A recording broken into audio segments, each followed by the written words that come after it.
एक बार की बात है। महात्मा गौतम बुद्ध का एक शिष्य था जिसका नाम श्रोण था। वह पहले राजकुमार था, लेकिन अब दीक्षित होकर बौद्ध भिक्षुओं में शामिल हो गया था। पहले दिन जब वह भिक्षा मांगने जाने लगा तो बुद्ध ने कहा कि अभी तुम्हें भिक्षा मांगने का कुछ पता नहीं। कल तक तुम राजकुमार थे, आज भिक्षा के पात्र लेकर जाओगे, तुम्हें पता नहीं कैसे लगेगा। इसलिए मैंने अपनी एक श्राविका को कहा है कि जब तक तुम्हें भिक्षा मांगने का ज्ञान न हो जाए तब तक भोजन वही कर लेना। तो अभी तू भिक्षा मत मांग, वहाँ जाकर भोजन कर आ। वह राजकुमार श्रोण, जो कि सन्यासी हो गया था, उस श्राविका के घर भोजन करने गया। कोई 2 मील का फासला था। वह रास्ते पर बहुत बातें सोचने लगा। उसे ख्याल आया उन भोजनों का जो उसे प्रिय थे, और सोचा पता नहीं आज क्या अप्रिय भोजन मिले, क्या रोखा सूखा मिले। उसे जो जो प्रिय भोजन थे वे सब याद आए, और यह भी ख्याल आया कि अब उनकी मिलने की कोई संभावना इस जीवन में दोबारा नहीं है। लेकिन जब वह श्राविका के घर पहुंचा और भोजन के लिए बैठा तो देखकर हैरान हुआ। उसकी थाली में वे ही भोजन थे जो उसे प्रिय थे। उसे बड़ी हैरानी हुई, उसे बहुत अचंभा हुआ। फिर उसने सोचा शायद यह संयोग की बात होगी कि आज ये ही भोजन बने हैं। उसने चुपचाप भोजन किया। जब वह बीच में भोजन कर रहा था, उसे यह ख्याल आया कि अभी भोजन करने के बाद फिर 2 मील दोपहर में रास्ता तय करना है, और आज तक मैंने ऐसा कभी नहीं किया। भोजन के बाद तो मैं विश्राम करता था। वह श्राविका पंखा कर रही थी। उसने कहा कि भंते, अगर भोजन के बाद थोड़ी देर विश्राम करेंगे तो मुझ पर बड़ी कृपा होगी। वह फिर थोड़ा हैरान हुआ। उसे लगा कि मैंने तो कहा नहीं, मन में सोचा था, लेकिन सोचा शायद संयोग की बात होगी। मैंने सोचा उसी वक्त उसने प्रार्थना की है। एक चटाई डाल दी गई। वह उस पर लेटा।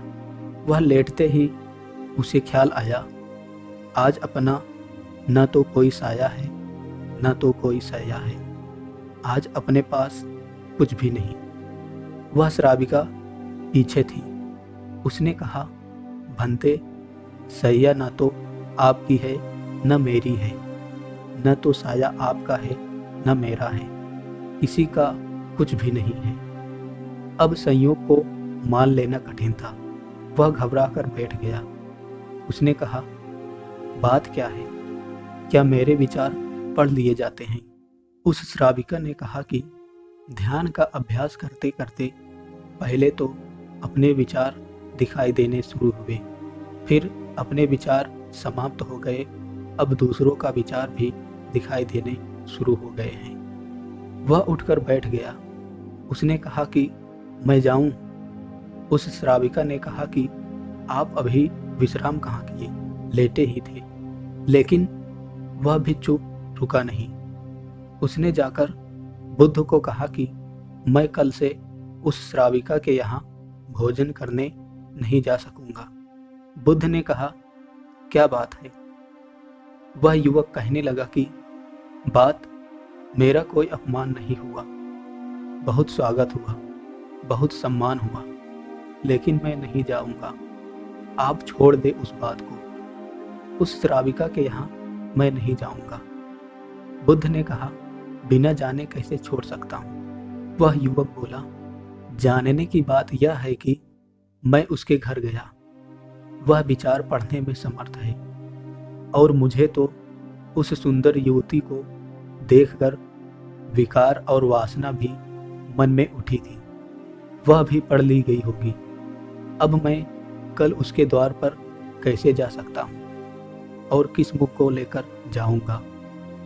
बुद्ध ने कहा, मैंने जानकर तुम्हें वहां भेजा है, यह तुम्हारी साधना का हिस्सा है। कल भी तुम्हें वहीं जाना होगा और परसों भी तुम्हें वहीं जाना होगा और उसके बाद के दिनों में भी तुम्हें वहीं जाना होगा। उस दिन तक, जिस दिन तक उस द्वार से निर्विचार होकर न लौट आओ। मजबूरी थी, उस भिक्षु को वहां जाना पड़ा। बुद्ध ने कहा कि एक बात याद रखना, किसी विचार से लड़ना मत, किसी विचार से संघर्ष मत करना, किसी विचार के विरोध में खड़े मत होना। एक ही काम करना कि जब तुम रास्ते से जाओ तो अपने भीतर सजगता को रखना और जो भी विचार उठते हो उनको देखते हुए जाना, सिर्फ मात्र देखते हुए जाना और कुछ भी मत करना। तुम्हारा ध्यान अपने ऊपर बना रहे, तुम देखते रहो, अनदेखा कोई विचार न उठे, बेहोशी में भी कोई विचार न उठे। तुम देखते रहो कि कौन से विचार उठ रहे हैं, सिर्फ निरीक्षण करना, लड़ना मत। वह युवक गया। जैसे जैसे उस महिला का द्वार करीब आने लगा, मकान करीब आने लगा, उसकी घबराहट और बेचैनी बढ़ने लगी, उसको परेशानी बढ़ने लगी। जैसे जैसे बेचैनी बढ़ने लगी वैसे वैसे वह सजग होने लगा। जैसे जैसे भय का बिंदु करीब आने लगा, जैसे जैसे लगने लगा कि वह महिला करीब ही होगी जो मन के विचारों को पढ़ सकती है, वैसे वैसे वह अपनी आंख को भीतर खोलने लगा। जब वह सीढ़ियां चढ़ता था, उसने पहली सीढ़ी पर पैर रखा, उसने अपने भीतर देखा, वह हैरान हो गया, भीतर कोई विचार ही नहीं है। उसने दूसरी सीढ़ी पर पैर रखा, उसे वह दिखाई पड़ा अपने आर पर देख रहा है, वहां एकदम खालीपन है, वहां कोई विचार नहीं है। वह बहुत घबराया, ऐसा उसने कभी अनुभव नहीं किया था कि बिल्कुल विचार ही ना हो। और जब विचार बिल्कुल नहीं थे तो उसे ऐसा लगा कि जैसे वह बिल्कुल हवा हो गया, हल्का हो गया। वह गया, उसने भोजन किया, वह नाचता हुआ वापस लौटा। उसने बुद्ध के पैर पकड़ लिए और उसने कहा कि अद्भुत अनुभव हुआ है।